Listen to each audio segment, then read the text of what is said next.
अल्हम्दुलिल्लाहि रब्बिल आलमीन वस्सलातु वस्सलामु अला रसूलिहिल अमीन व बाद।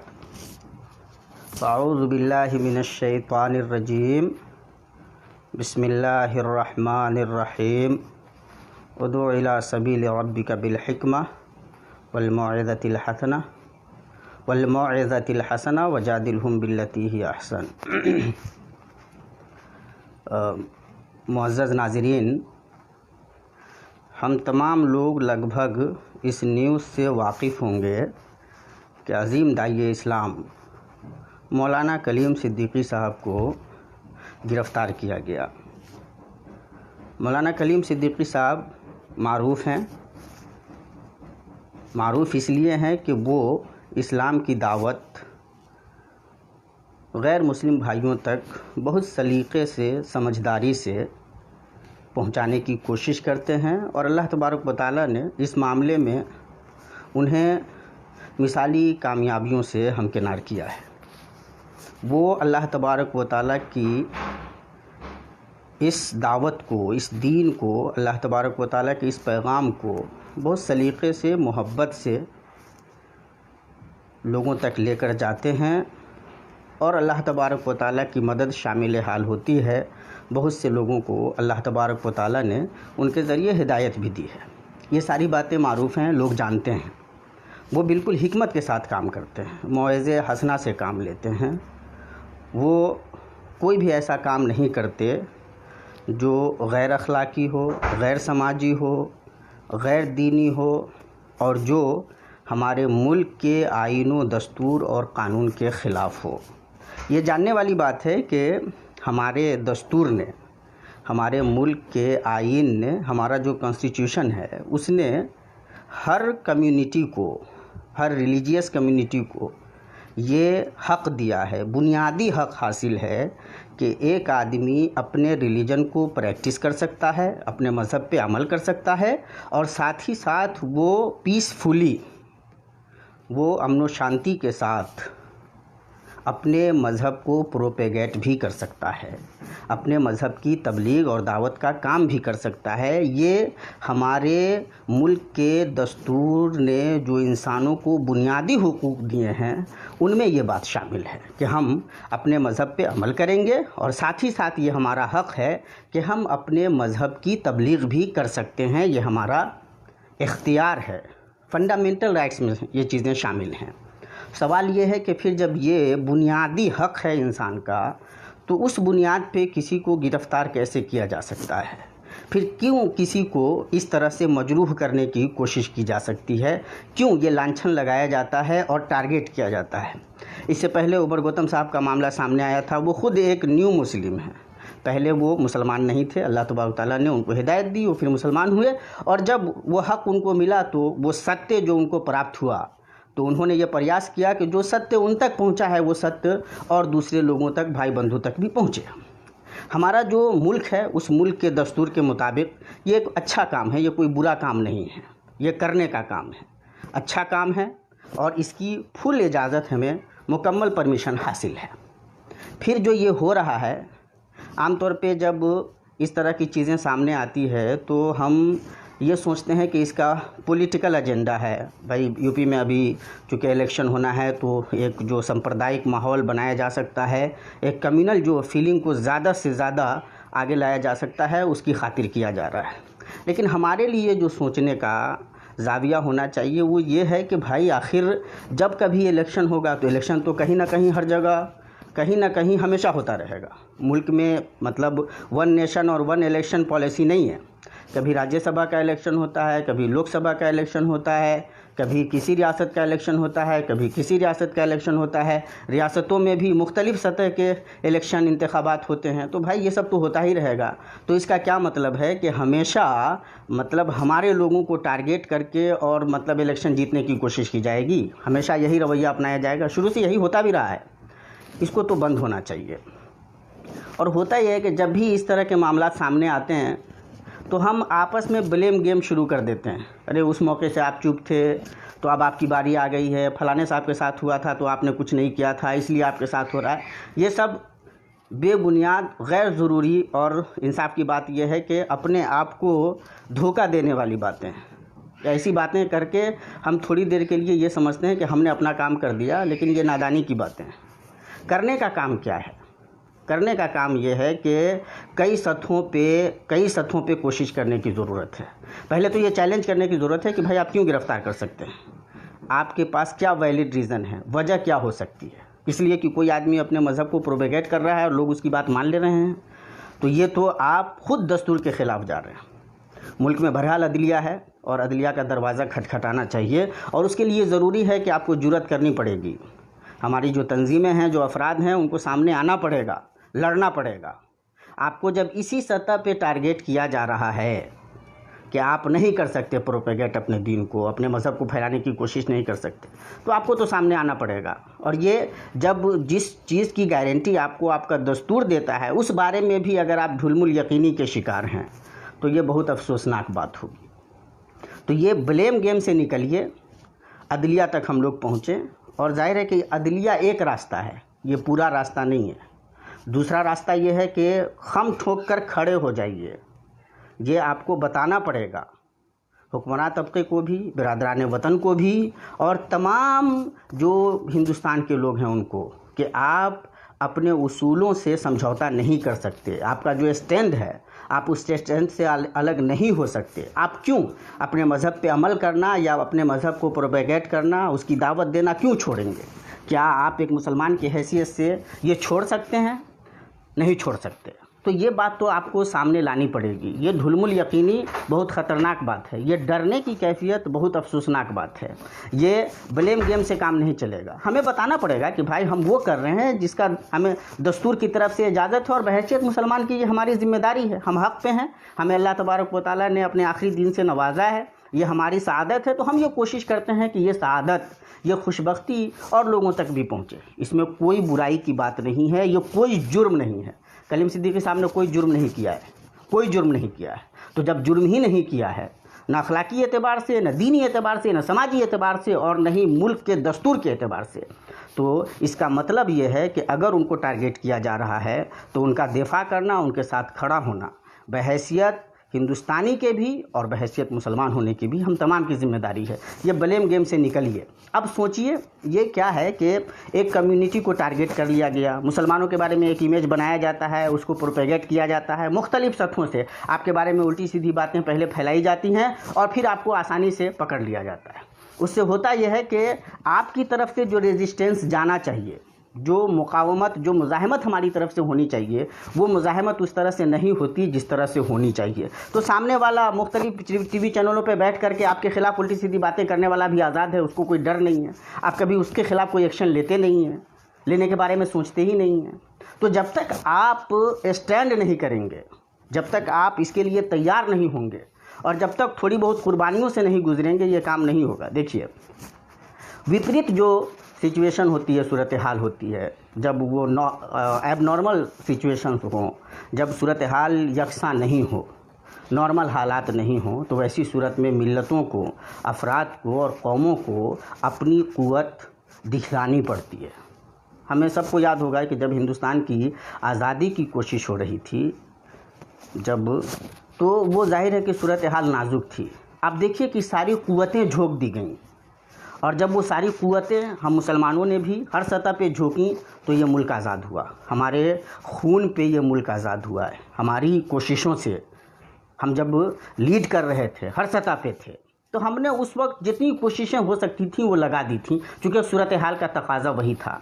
अभी की जो सूरत हाल है कि आपको टारगेट करके, यानी सारे मुल्क के मसाइल से क़ते नज़र, एक बड़ी आसान राह ये है कि मुसलमानों को टारगेट कीजिए, इस तरह की सूरत हाल पैदा कर दीजिए, इलेक्शन जीत लीजिए। तो ये जो कैफियत है, इस कैफियत में लड़ने की ज़रूरत है।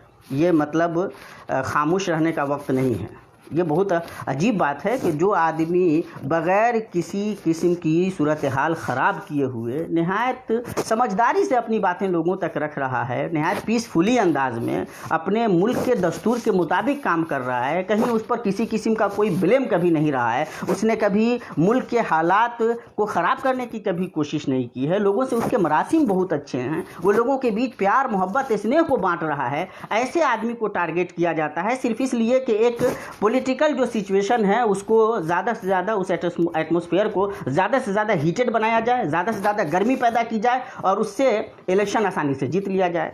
तो ये एक वक्ती सूरत हाल तो होती है, लेकिन इसके जो असरात हैं, जो इसका दूर तक जो असर जाता है, उस असर को भी देखने की ज़रूरत है। ये जहन में बैठ गई हुई ये बात कि भाई जब भी इस तरह की सिचुएशन पैदा होगी, हम एक कम्युनिटी को खास तौर से टारगेट करेंगे और आसानी से इलेक्शन जीत लेंगे, लोगों को मतलब गुमराह कर देंगे। तो ये तो एक तरफ हमारी जो मेजॉरिटी कम्युनिटी है, हिंदू कम्युनिटी, उसके लिए भी ये सोचने की बात है कि भाई ये क्या बात हुई, तुम जिन लोगों के साथ रहते हो उनमें से किसी एक समझदार आदमी को, जिसका कोई गलत सलत रवैया नहीं है तुम्हारे साथ, उसको टारगेट किया जाता है और तुम्हें बेवकूफ़ बना लिया जाता है, और तुम्हारे जो मसाइल हैं वो जूं के तुम यार बाकी रहते हैं। तो ये तो मेजॉरिटी कम्युनिटी को भी सोचना चाहिए, उनके लिए भी सोचने की बात है कि मतलब किस तरह से आप आसानी से बेवकूफ़ बन जाते हैं, और ये लोग जो सत्ता के मज़े लेते रहते हैं वो आपको बेवकूफ़ बनाते हैं, बन जाते हैं। ये उनका इशू है, उनको भी ये समझना चाहिए। लेकिन हम जो टारगेट पे हैं, जो आसानी से हमारे बड़े लोगों को, यार ये लोग जो बेचारे शराफत का नमूना हैं, जो इंतहाई दर्जे में नेक लोग हैं, जो मुल्क के कानून की न सिर्फ ये कि इज़्ज़त करते हैं बल्कि उसकी पूरी पाबंदी करते हैं, ये लोग जो पूरी दुनिया में मुल्क को रिप्रेजेंट करते हैं, इनकी वजह से देश का नाम रोशन होता है। तो ऐसे लोगों को आप मतलब वेस्टेड इंटरेस्ट के लिए जब आप टारगेट करते हैं, आप इस तरह से मतलब उनको एक विलन बना करके पेश करते हैं, तो ये इस पूरी कम्युनिटी की जिम्मेदारी है। और दरअसल ये सब पूरा इसलिए हो रहा है कि चूँकि कम्युनिटी बेस पे हम रेजिस्टेंस नहीं कर पा रहे हैं, हम अपनी बातें ले जा करके नहीं रख पा रहे हैं, हम जब तक इसके लिए तैयार नहीं होंगे। और हर सतह पे देखिए, अगर आज़ादी की पूरी तहरीक जहन में है तो वो भी कुर्बानियों पे खड़ी है। अभी हिंदुस्तान में मुस्लिम कम्युनिटी को अपनी अगर दीवार इस्तेवार करनी है तो उसका जो बेस है, उस बेस को तैयार करना ज़रूरी है, और वो बेस कुर्बानियों पे खड़ी होगी, लेकर के ऊपर से लेकर के नीचे तक जो क़यादत है उसको भी, और मुख्तलिफ़ सतहों की जो क़यादत है, जो पॉलिटिकल लीडरशिप अगर है वो तो दिखती नहीं है, लेकिन अगर है जो मिली लीडरशिप है, जो मिली क़यादत है, जो मुख्तलिफ़ सतहों पर उलमा किराम नज़र हमारे आते हैं, वो भी जिस सतह पर जिसकी जो हैसियत है उसके साथ बहरहाल सामने आना पड़ेगा। ये कोई मतलब एक फ़र्द का मसला नहीं है या किसी एक सेक्ट का भी मसला नहीं है, ये एक पूरी कम्युनिटी का मसला है। और मसला ये है कि आपकी लाश पे मतलब सामने वाला अपने जश्न की तैयारी करना चाहता है और कर रहा है, वो ये उस कोशिश में है। तो ऐसे में आपकी ज़िम्मेदारी है कि अपने आप को बचाने की कोशिश कीजिए। सब लोग जद में हैं तो सब लोगों को एकजुट हो जाना चाहिए। बिल्कुल आपको उस तरह से लगना पड़ेगा जिस तरह आज़ादी से पहले आप लगे थे, या जब कभी एक घर पे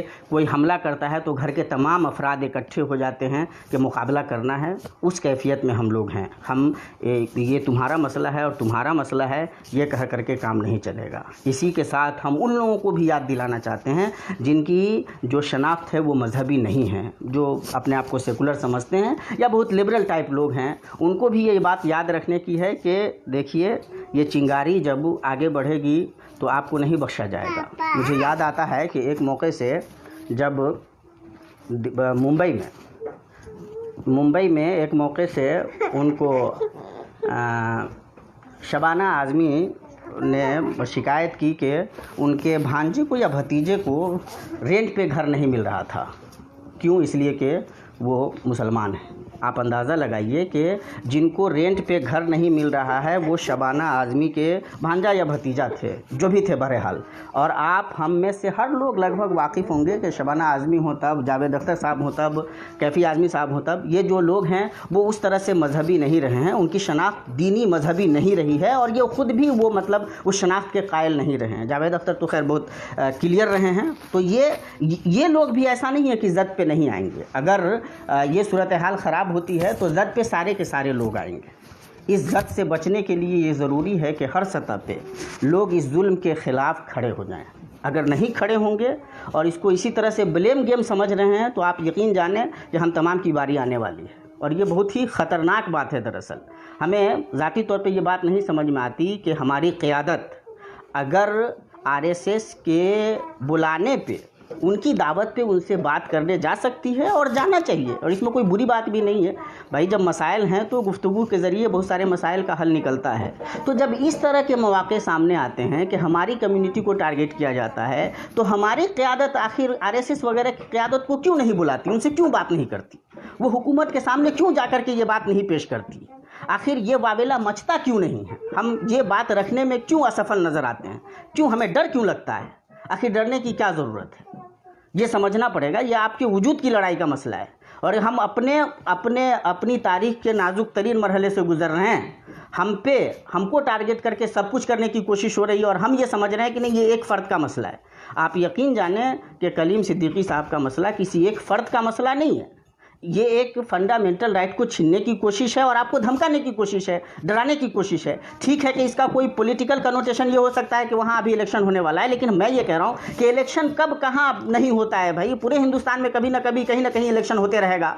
तो अगर सिर्फ इसलिए हम खामोश रह जाएं या उसको यूं समझें कि भाई इलेक्शन के पेश नज़र किया जा रहा है या खामोशी ही में नजात है, तो ये मैं नहीं समझता हूं कि ये कोई समझदार रवैया होगा हमारा। इलेक्शन है ठीक है, लेकिन जब भी इलेक्शन हो तो हम ही टारगेट पे क्यों हमारे ऊपर मतलब ये इमारत खड़ी करने की कोशिश की जाती है और कोई सत्ता का मज़ा लूटना चाहता है।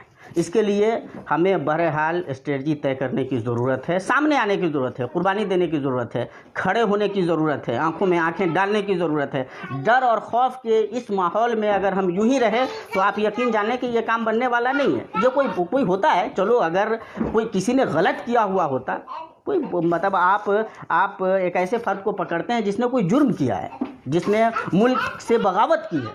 जो मुल्क से बगावत करते हैं, करोड़ों लेकर के भागे हुए हैं, उनको तो आप नहीं पकड़ते हैं। लेकिन एक फ़र्द जो बहुत निहायत ईमानदारी से उसके पास जो सत्य है, जो सच है, वो सच लोगों तक ले जाता है, बहुत प्यार से, मोहब्बत से, निहायत अफेक्शनेटली लेकर के जा रहा है। वो किसी के साथ कोई जुल्म नहीं कर रहा, दबाव नहीं बना रहा। और इंसाफ की बात यह कि भाई दबाव बनाने की कोशिश में तो है ही नहीं। आज के ज़माने में हिंदुस्तान जैसे मुल्क में अगर कोई मुसलमान पर ये लांछन लगावे, ये इल्ज़ाम रखे कि मुसलमान किसी को ज़बरदस्ती करके मुसलमान बना रहा है, तो उससे बड़ा झूठा कौन हो सकता है। ये तो मतलब सामने का झूठ है यार। हिंदुस्तान में मुसलमान की ये हालत तो नहीं है कि बेचारा वो किसी को ज़बरदस्ती मुसलमान बनाने की कोशिश करेगा। किस कुव्वत में है मुसलमान कि मुसलमान किसी को ज़बरदस्ती मुसलमान बनाने की कोशिश करेगा या इन्फ्लुएंस करेगा किसी भी तरह से। इसका मतलब ये है कि ये सच्चाई नहीं है। और अगर ये सच्चाई नहीं है तो ये हक है, फंडामेंटल राइट है हमारा कि हम अपने मज़हब पे अमल करेंगे और साथ ही साथ अपने मज़हब की तबलीग भी करेंगे, उसका प्रचार प्रसार भी करेंगे। ये हमारा मुल्क, हमारा दस्तूर हमें ये हक़ देता है और हम इस हक़ से दस्तबरदार नहीं हो सकते। ना हिंदुस्तानी होने की हैसियत से दस्तबरदार हो सकते हैं और ना मुसलमान होने की हैसियत से। तो जब ये काम करना है और ये हमारी ज़िम्मेदारी है, करना ही पड़ेगा, तो ऐसी सूरत में ये अभी वक्त है कि हम मुसलमान बहैसियत मुसलमान होने के और हिंदुस्तानी होने के, अपने दस्तूर के मानने वाले होने के, ये हमारा कर्तव्य बनता है, ये हमारी जिम्मेदारी बनती है कि हम खड़े हो जाएं। हम कलीम सिद्दीकी साहब का भी दिफा करें और अपने इस पूरे हक़ का दिफा करें। ये डिफेंस करना पड़ेगा। अगर उसके लिए हम हर सतह पे तैयार नहीं होते तो आप यकीन जानें कि ये हमारा तो नुकसान होगा ही, उस देश का भी नुकसान होगा। उस देश का नुकसान इसलिए है कि अभी ये बात हमारे बहुत सारे देशवासियों को नहीं समझ में आ रही है, लेकिन कल जब हम जैसे लोग टारगेट पे नहीं होंगे तो ये बहुत मुश्किल नहीं है कि ये बेचारे खुद टारगेट पे होंगे। सत्ता का जब नशा सवार हो जाता है तो फिर वो उतरता नहीं है और उसको हासिल करने के लिए सत्ता के पुजारी किसी भी सतह तक जा सकते हैं। इसकी मिसालें मुख्तलिफ़ औकात में मिलती रही हैं। ऐसा नहीं है, हमारे देश के वासी भी अगर आंख उठा करके देखें तो उनको समझ में आएगा कि ये सत्ता के पुजारी जो हमें टारगेट करके आगे बढ़ना चाहते हैं, जब हमसे उनका मकसद पूरा नहीं होता या उनको नज़र आता है कि इससे रास्ता नहीं बनेगा तो फिर वो दूसरा रास्ता अपनाते हैं। उस रास्ते में कभी कभी हमारे देशवासी भी आते रहे हैं और अगर ये भी नहीं आप खोलेंगे तो आते रहेंगे। ये समझने वाली बात है। और आप यकीन जानें कि इतनी बड़ी कम्युनिटी जीती है हिंदुस्तान में, बहुत सारी कम्युनिटियों के साथ मुसलमान दूसरी सबसे बड़ी कम्युनिटी है। मुसलमान कहीं वहाँ से जा नहीं रहा है, वो अपने वजूद के साथ, अपनी शनाख्त के साथ, अपनी तहज़ीब के साथ, अपने सिविलाइजेशन कल्चर के साथ और अपनी भारतीयता के साथ वो रहेगा। वो भाग भी नहीं सकता, उसको भगाया भी नहीं जा सकता। इसलिए अच्छा रास्ता ये है कि जो प्यार, मोहब्बत, स्नेह का माहौल है उसको बना कर रखा जाए और उसके लिए कोशिश की जाए। जो लोग अच्छे काम करते हैं उनको टारगेट करने का ये रास्ता देश को कमज़ोर करने का रास्ता है। इसलिए हम मुसलमान होने की हैसियत से अपने हिंदू भाइयों को भी समझाना चाहते हैं, उनसे भी कहना चाहते हैं कि आपको गुमराह किया जा रहा है, आपके नाम पे वो किया जा रहा है जो आपका भी कल्चर, आपकी भी तहज़ीब नहीं है। तो आपको भी रजिस्ट करना चाहिए, खुद आपको आवाज़ उठानी चाहिए कि कलीम सिद्दीकी साहब को क्यों टारगेट किया जा रहा है, क्या जुर्म किया है उन्होंने। अगर वो अपने मज़हब की तबलीग करते हैं तो बताया जाए कि मज़हब की तबलीग करना कोई जुर्म है क्या। अगर वो अपने मज़हब की तबलीग करते हैं, अपने दीन को फैलाने की कोशिश करते हैं, तो ये तो मुल्क के दस्तूर में लिखा हुआ है कि एक आदमी अपने मज़हब पे अमल कर सकता है और पीसफुली अपने मज़हब की तबलीग भी कर सकता है। वो कर रहे हैं, क्या बुराई किया है उन्होंने? किसी भी आदमी को इस बात का अधिकार हासिल है और वो अपने अधिकार का अगर इस्तेमाल कर रहा है तो उसमें क्या बुराई है? मैं समझता हूँ कि हर इंसाफ पसंद हमारे जो हिंदू बिरादरान वतन हैं, हमारे हिंदू भाई हैं, उनको भी इस इशू को समझना चाहिए कि अगर कोई अपने मज़हब पे अमल करके और पीसफुली शांतिपूर्ण तरीके से वो अपनी बात लोगों तक पहुंचा रहा है तो वो कोई गुनाह नहीं कर रहा है, कोई जुर्म नहीं कर रहा है, वो देश विरोधी नहीं हो जा रहा है। ये समझना पड़ेगा। अगर आप आज नहीं मुसलमानों के बारे में समझ रहे हैं तो कल यही हरबा आप पे भी आजमाया जाएगा, लिख लीजिए। और जब कभी सत्ताधारी लोग और उसके पुजारी, नशा में जीने वाले इस तरीके से अपना उल्लू नहीं सीधा कर पाएंगे तो आपको टारगेट करेंगे, कर सकते हैं। इसलिए ये एक षड्यंत्र है, इसका हर सूरत में आपको इसकी निंदा करनी चाहिए और इसके खिलाफ खड़ा होना चाहिए। ये बिरादरान वतन की भी जिम्मेदारी है और मुसलमानों को दो हैसियत से खड़ा होना चाहिए बगैर किसी कील काल के। और ये मतलब ब्लेम गेम से निकलिए, हर सतह पे हर तमाम लोगों की जिम्मेदारी है। लिबरल्स हैं उनकी भी, जो किसी मसलकी वाबिस्तगी को अपने लिए ज़रूरी समझते हैं उनकी भी, और बकिया वो तमाम लोग जो अपने आप को मुसलमान समझते हैं उनकी भी जिम्मेदारी है। मिली जिम्मेदारी भी है मुसलमान होने की हैसियत से भी और हिंदुस्तानी होने की हैसियत से भी कि इस जुल्म के ख़िलाफ़ आवाज़ उठाइए, इसको रोकने की कोशिश कीजिए। अदलिया का भी दरवाज़ा खटखटाइए, पॉलिटिकली जो प्रेशर बना सकते हैं बनाइए, जो सदाए एहतजाज बुलंद कर सकते हैं कीजिए और उनको बतलाइए जो नशे में हैं कि ये नशा देर तक नहीं रहेगा, ये उतर जाएगा। अल्लाह तबारक व तआला से दुआ है कि अल्लाह तबारक व तआला